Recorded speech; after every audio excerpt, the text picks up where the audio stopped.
오늘 요한계시록 14장, 사실은 8장부터 쭉 개론을 좀 설명하고 싶었는데 원착에 지금 시간이 3분이 흘러서 생략하고 14장은 14장 1절부터 13절까지 연결해서 하는 것이죠. 그래서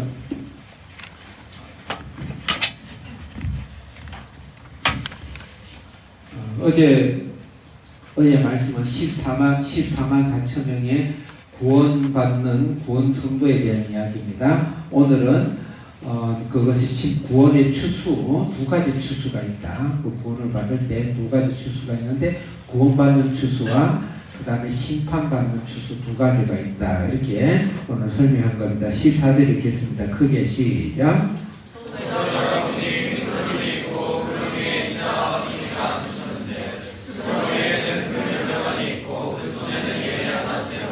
아멘. 예수님이 이 땅에 오실 때는 구름 타고 오신다고 마태복음에 여러 차례 이야기했어요. 그 구름은 영광입니다. 어느 학자는 구원받은 성도들하고 오지 않느냐, 그는 이제 약간 세대주의적으로 공중재림이 있고 지상재림이 있다 이렇게 주장하는 분도 있는데, 어쨌든 모든 것은 다 개연성을 두고 봐야 돼요. 중요한 것은 하나님 예수님 영광 가운데 주님 재림하시고 이 땅에 오실 때 심판하신다. 15절 읽겠습니다. 크게 시작.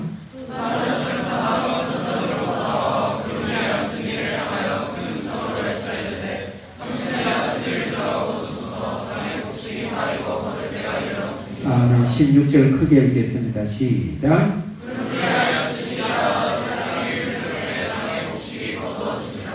네. 여기서 낫이란 단어가 지금 3번이 반복되죠. 전체 오늘 말씀에 7번이 낫이란 단어가 반복이 돼요.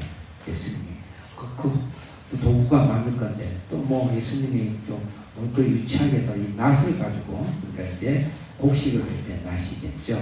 그 낫을 가지고 추수를 한다. 그럼 이 낫을 우리가 영적으로 또 교훈적으로, 개인적으로 여러 가지 적용할 수가 있는데 어떻게 적용하면 좋을까? 예수님은 낫으로 발음은 내가 정확하게 모르겠네요. 이것은 말씀의 검으로 생각해야 돼요. 예수님 말씀의 검을 이야기 많이 하죠. 검이나 낫이나 같죠. 검을 구부려 놓은 것이 낫이니까 말씀의 검이다. 그래서 예수님 마지막 심판할 때 분명히 말씀을, 왜 그러냐면 이 천지를 하나님 말씀을 창조하셨어요. 그 말씀은 그 본능 그 자체, 하나님 본질 자체고, 그 다음에 그 말씀이 육신에 있어 오신 분이 예수님이세요. 그래서 이 세상 예수님의 그 말씀, 입에서 나온 말씀의 검으로 이 세상을 심판을 하실 것이다. 말씀으로.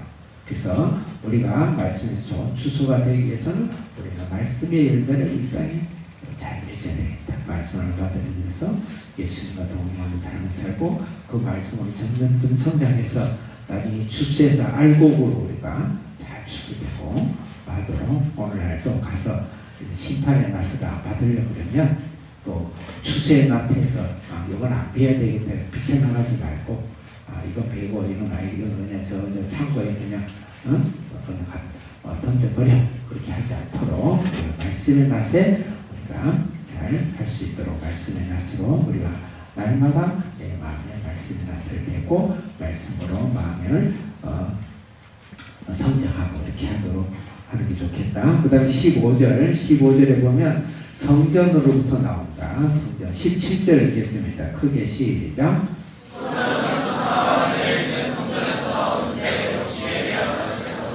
성전으로 나오죠. 또 18절 성전과 예리한 두 개 계속 중복되죠. 반복되죠. 18절 크게 읽겠습니다. 시작.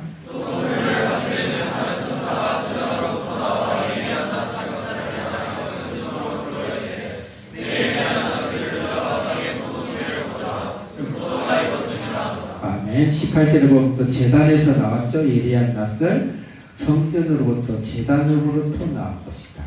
그 성전은 어떤 곳입니까? 예수님을 상징하고 있죠.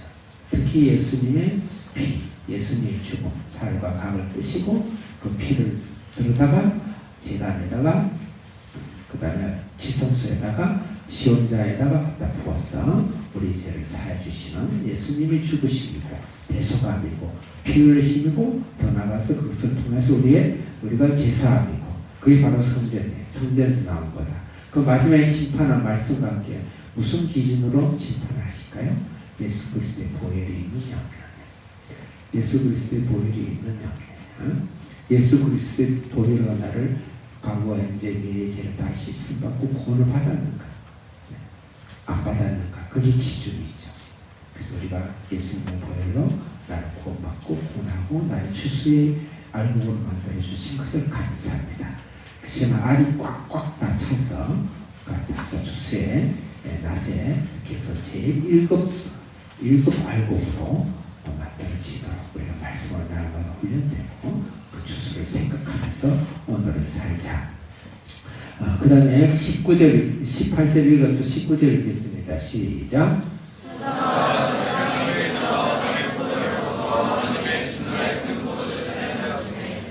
네, 여기서 포도주가 나오죠. 포도송이는 예수님을 포도나무고 포도송인데 근데 여기서는 부정적으로 나와요. 포도송이를 이겨서 피로, 죽음의 피, 심판의 피로 나옵니다. 그래서 조금 마음이 아프긴 하지만 예수님이 우리 보혈이고 피고 예수님이 상징인데 왜 이게 심판으로 나왔을까? 그래서 알곡과 포도송이. 그래서 여기는 부정적인 포도송입니다. 포도송인데 이것을 나중에 진노의 포도주가 틀에서 나중에 즙이 된다. 나서 피가 되는 것이죠. 여러분 포도를 제가 그 원시적으로 포도주를 만들고 포도즙을 만들고 보니까 틀 안에 큰 틀에 넣어놓고 사람들이 질질 밟더라고요. 밟는 게 힘드니까 틀을 만들어가 짜고 섞고 진이기고 그렇게 하는 거예요. 그러니까 그걸 상상을 해보세요.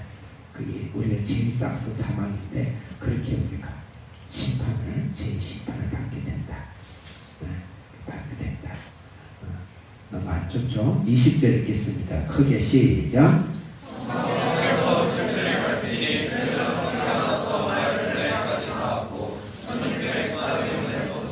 말굴레는 최소한 여러분들 조금은 우리 중학교 1학년 학생들의 머리까지 돼요.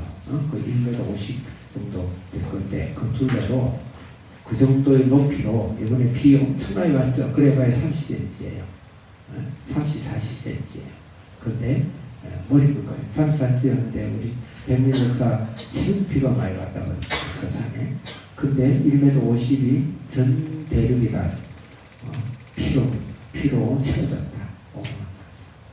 그러니까 마지막 심판 제이삭스는 그렇게 할 수밖에 없죠. 제이삭스 죽음에 하나님이 우리 악하게 독하게 죽인다는 게 아니고 제이삭스는 그렇게 반드시 처벌을 받아요. 그래서 이게 1600 스타디온은 스타디온 요새 스타디움이라고 그러죠. 스타디움이라고 그러죠. 그것도 경기장을 말하는 거예요. 경기장을 하는데 1600은 곱하기 200m 하면 360km.